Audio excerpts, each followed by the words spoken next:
साहब, आज किन कारणों से बॉबी पवार की जमानत नहीं हो पाई? आज 1 बजे एसीजीएम प्रथम के यहाँ पर बॉबी पवार जी को लेकर व उनके साथियों को लेकर जमानत प्रार्थना पत्र पर पुनः सुनवाई की गई। लेकिन अभियोजन ने ये तर्क दिया कि हमारे पास इस केस से संबंधित कोई भी दस्तावेज नहीं है, इस केस से संबंधित सीडी नहीं है, इसके लिए हमें 5 दिन का समय दिया जाए, 5 दिन के बाद इस केस पर फिर से जमानत प्रार्थना पत्र पर सुनवाई हो। लेकिन सीजेएम साहब ने एक आदेश पारित किया कि अभियोजन को इस की सारी जानकारी थी, क्योंकि हम लोगों ने उन लोगों ने अपना तर्क दिया था उसके हमने आपत्ति की और बताया गया कि 11 तारीख को जब प्रथम प्रार्थना पत्र सभी अभियुक्तों का सुनवाई के लिए किया गया था, तो उसमें जो सरकारी वकील थे, अभियोजन थे, उन्होंने ये कहा गया था कि इन 7 लोगों की जमानत प्रार्थना पत्र पर आज इसलिए सुनवाई नहीं हो पा रही है क्योंकि अगर ये लोग बाहर आ जाएंगे तो जो 12 तारीख की जो परीक्षा है वो बाधित हो जाएगी। लेकिन इन लोगों ने आज ये एक प्रार्थना पत्र दिया है कि 5 तारीख का हमें समय दिया जाए, हमारे पास कोई भी दस्तावेज हमारे पास नहीं है। तो हम लोगों ने उसका विरोध किया और साहब से मांग की कि ये सब इस मामले को टालना चाहते हैं, जमानत को टालना चाहते हैं। तो साहब ने इस पर संज्ञान लेते हुए 1 दिन का और समय अभियोजन को दिया है आख्या और सीडी लाने के लिए, और इस पर कल पुनः फिर से बॉबी पवार जी और उनके साथियों की जमानत प्रार्थना पत्र पर कल 1 बजे फिर पुनः सुनवाई होगी। वकील साहब, एक बात जानना चाहेंगे, क्या ये 13 के 13 लोगों जो अभ्यर्थी हैं, इन सब पर एक ही तरह की धाराएं लगी हैं या अलग अलग धाराएं हैं सब पर? क्योंकि 6 लोगों की जमानत हो जाती है और बाकी लोग रह जाते हैं। देखिए, जो 10 तारीख को जो मुकदमा पंजीकृत हुआ था इन पे, उस घटना के बाद उस एफआईआर में जितने भी 13 के 13 अभियुक्त थे, उन सभी पे एक ही धाराओं में मुकदमा पंजीकृत हुआ था।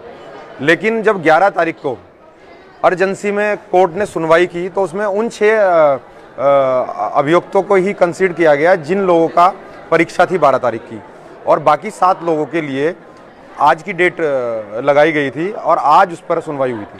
सबसे बड़ी जो धारा थी इसमें 307 की लगाई थी, 307 को क्या कन्वर्ट किया गया है धारा?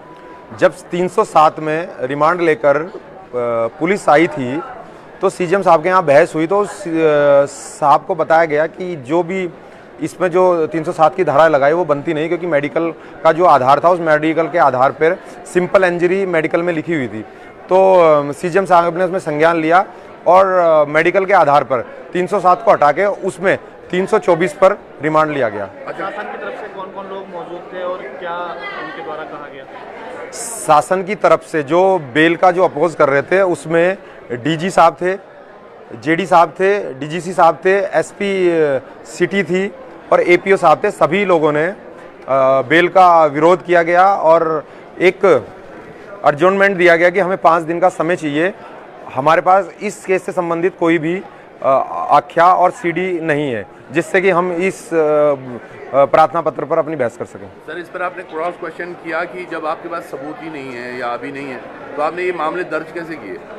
देखिए, ये जिस चीज़ पे आज बहस हो रही थी वो एक अलग विषय था और जिस चीज़ के लिए अभियोजन ने बहस किया है वो अलग विषय था। तो आज तो हमारा जो मुद्दा था वो सिर्फ और सिर्फ बेल पे बहस करना था।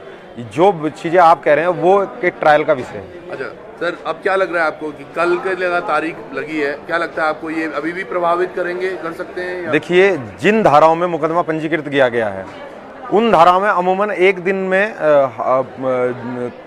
बेल दे दी जाइए, क्योंकि जितने भी इसमें मामले सब ट्रायल बाय मजिस्ट्रेट हैं और उसमें अमूमन 1 दिन में बेल दे दी जाती है। लेकिन शासन प्रशासन उन युवाओं से, उन आंदोलनकारियों से इतना डरा हुआ है कि अगर वो लोग फिर से बाहर आएंगे तो एक जो भ्रष्टाचार इस प्रदेश में चल रहा है उसको उजागर कर देंगे, तो उस भ्रष्टाचार को दबाने के लिए उनको रोका जा रहा है।